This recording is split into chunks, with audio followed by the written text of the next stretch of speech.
Hello everyone. Prelims current affairs के session में आप सभी का स्वागत है। आज हम यहाँ पे प्रमुख प्रीलिम्स पॉइंटर का एक इम्पॉर्टेंट करंट अफेयर्स लेके आए हैं।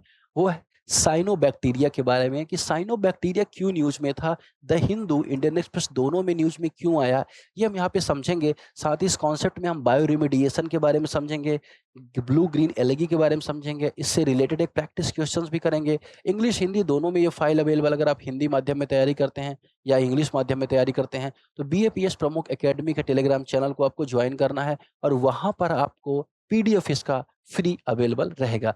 अब यहाँ पर अगर आप देखोगे साइनोबैक्टीरिया न्यूज में क्यों था, यहाँ यहाँ पे थोड़ा सा हम यहाँ पे देखते हैं तो इसको मैं जूम कर लेता हूँ जिससे थोड़ा सा आपकी विजिबिलिटी यहाँ पे अच्छी बनी रहेगी।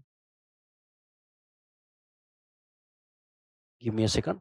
तो यहाँ पे अगर आप देखोगे तो न्यूज में ये था कि साइनोबैक्टीरिया जो होता है उसका यूज लेड जैसी जो धातुएं हैं, जो भारी धातुएं हैं, हैवी मेटल्स है जो पर्यावरण को नेगेटिवली इम्पैक्ट करती हैं, इनको ट्रीट करने में किया जा सकता है। अब अगर आप बात करें यहाँ पर कि ये जो रिसर्चर्स ने ऐसा पाया है कि भाई जो पानी में लेड है या ऐसी बहुत सारे मेटल्स होते हैं, हैवी मेटल्स होते हैं, उनको हटाने में हम साइनोबैक्टीरिया का यूज कर सकते हैं। अब यहाँ पर साइनोबैक्टीरिया का यूज तो बता दिया गया, लेकिन यहाँ पर एक कॉन्सेप्ट यह भी आता है कि आखिर बायो रिमेडिएशन क्या है। ठीक है ना, कि बायो रिमेडिएशन के द्वारा प्रदूषण को हटाने की प्रक्रिया में उनकी क्षमता को बताता है। देखो, बायो रिमेडिएशन का मतलब ये होता है कि जब किसी जीव जंतु का उपयोग कर हम प्रदूषण को कम करते हैं या प्रदूषण को हटाते हैं, जैसे केचुआ का या बहुत सारे ऐसे जीव जंतु हैं, उनका उपयोग करके हम प्रदूषण को कम कम करते हैं, इस प्रक्रिया को बायो रिमेडिएशन कहा जाता है। अब अगर हम बात करें, ये बायो रिमेडिएशन हो गया, लेड हैवी मेटल ये आपको पता ही है। अब बायो जो ये है, क्या नाम है, जिसे साइनोबैक्टीरिया कहा जाता है। इसे सिर्फ साइनोबैक्टीरिया नहीं, इसका नाम आपने कई बार एनवायरनमेंट की बुक में भी पढ़ा होगा। इसको ब्लू ग्रीन एल्गी के नाम से भी जाना जाता है। किस नाम से जाना जाता है? ब्लू ग्रीन एल्गी के नाम से जाना जाता है। ये जलीय वातावरण में अगर आप देखोगे प्राकृतिक रूप से पाए जाने वाला एक माइक्रोस्कोपिक फोटोसिंथेटिक ऑर्गेनिज्म प्रकाश संश्लेषण के माध्यम से भोजन बनाता है।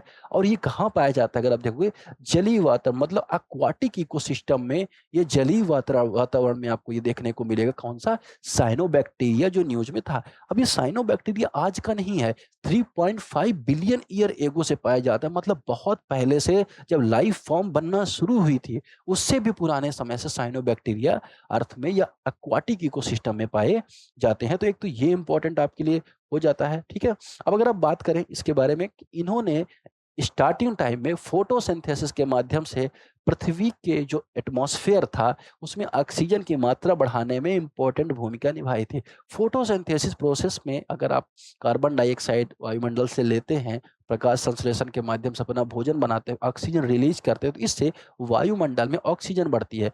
तो साइनोबैक्टीरिया ने क्या किया है, इस टाइम से लेके, अगर हम बात करें बहुत लाखों सालों से लेके अरबों सालों से लेके, ऑक्सीजन को बढ़ाने में इंपॉर्टेंट रोल निभाया है। इसलिए भी इंपॉर्टेंट यहाँ पर है। अब बात आती है कि साइनोबैक्टीरिया इतने टाइम से पाया जा रहा है, एक्वाटिक इकोसिस्टम में पाया जा रहा है, साइनोबैक्टीरिया का यूज लेड जैसे जो धातु इनके संबंध में किया जा सकता है, लेकिन ये पाया कहाँ जाता है? तो ये साइनोबैक्टीरिया आपको देखने को मिलेगा मीठा जल या फ्रेश वाटर में आपको देखने को मिलेगा।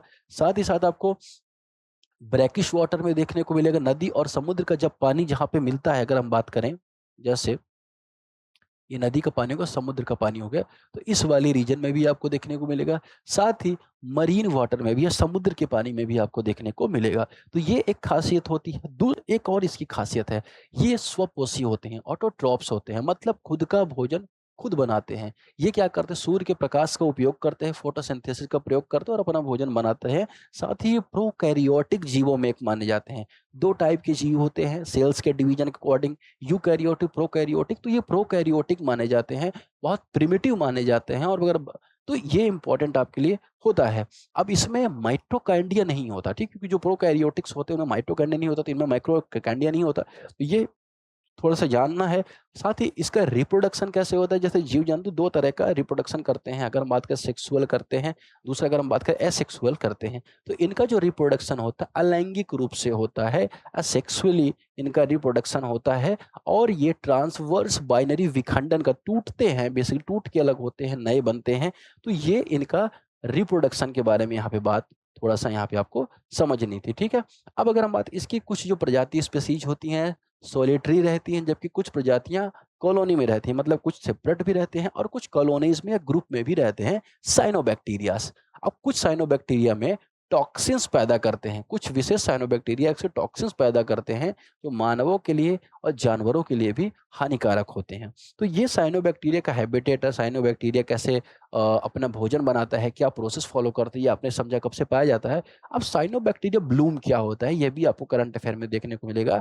हालाँकि इसे HABVs कहा जाता है। यूपीएससी के प्रीलिम्स में क्वेश्चन ये पूछा गया है साइनोबैक्टीरिया ब्लूम के बारे में कि जब पानी जो होता है वाटर गर्म पोषक तत्व तो मतलब कि जब पानी गर्म है, बहुत ज़्यादा न्यूट्रिएंट्स हैं और बहुत ज़्यादा स्टेबल है और धीमी गति से बह रहा होता है, मतलब पानी स्टेबल है। बहुत ज़्यादा न्यूट्रिएंट्स क्यों आ गए हैं? क्योंकि फैक्ट्री का कचरा आ गया, किसी शहर का कचरा आ गया, शहर का मलबा आ गया, अब वो सारा मलबा आ गया। अब पानी बहुत स्लो फ्लो कर रहा है, धीमा हो गया है, स्टेबल हो गया है। अब स्टेबल होने की वजह से अगर आप देखोगे, बहुत सारे साइनोबैक्टीरिया वहाँ पर अपनी संख्या बढ़ाने लगते हैं। मतलब लैक्स में, करोड़ों में साइनोबैक्टीरिया की संख्या बढ़ाने लगे और जब इतनी ज़्यादा संख्या बढ़ जाती है, तो उसे क्या कहा जाता है? हार्मफुल एल्गी ब्लूम कहा जाता है या हानिकारक शैवाल ब्लूम कहा जाता है।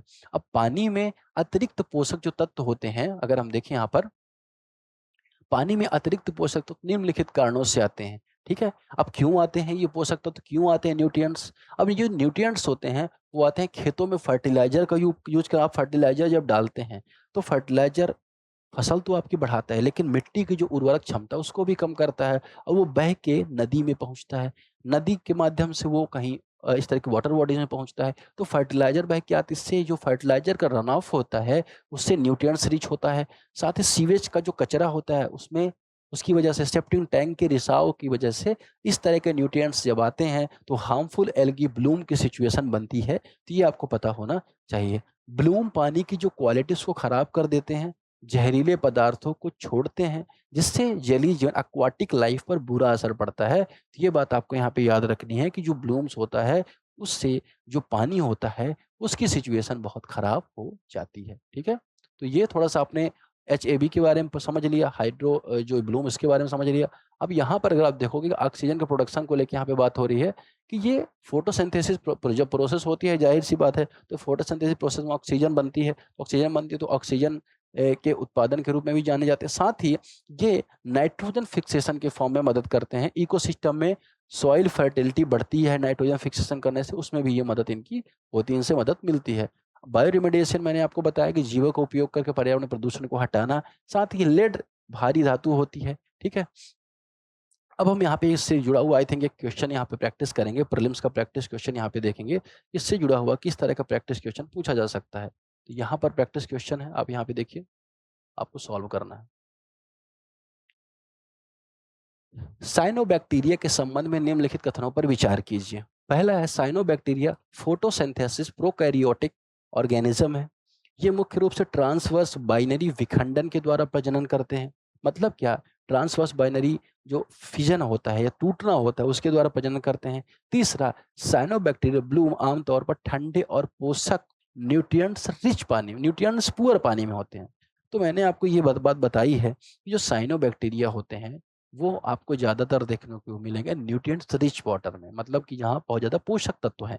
पोषक तत्व अच्छी चीज़ के वाले पोषक तत्व नहीं, फर्टिलाइज़र के, सीवेज के, वेस्टेज के, या अगर आप बात करें कि जो शहर का मलबा है उसके हैं, लेकिन उसको न्यूट्रिएंट्स ही बोला जाएगा। तो न्यूट्रिएंट्स रिच एरिया में साइनोबैक्टीरिया ब्लूम्स आपको देखने को मिलेगा। तो जो तीसरा ऑप्शन है इनकरेक्ट हो जाएगा, क्योंकि न्यूट्रिएंट्स पुअर वाटर यहाँ पे बोल रहा है। पहला दूसरा ऑप्शन यहाँ पे करेक्ट हो जाएगा। तो सही आंसर 1 और 2 हो जाएगा। तो एक करंट अफेयर्स को आपने 360 डिग्री एंगल से एनालिसिस किया। लास्ट ईयर हमने पूरे करंट अफेयर्स को साल भर पढ़ा। 30 प्लस क्वेश्चंस करंट अफेयर के आए, उनमें 25 क्वेश्चंस हमने अपने सोर्सेज से यहाँ पे सॉल्व किए, क्योंकि हमने स्टैटिक को लिंक किया, स्टेटमेंट सारे यहाँ पे हमने देखे, स्टेटमेंट वाइज क्वेश्चन को सॉल्व किया। इसी तरह से अगर आपको करंट अफेयर्स पढ़ना है, रेगुलर फाइल्स आप पाना चाहते हैं, तो बीएपीएस प्रमुख एकेडमी के टेलीग्राम चैनल को ज्वाइन कर सकते हैं। साथ ही इस चैनल को सब्सक्राइब करना, बेल आइकन दबाना बिल्कुल ना भूलें। मिलते हैं नेक्स्ट लेक्चर में। Thank you very much.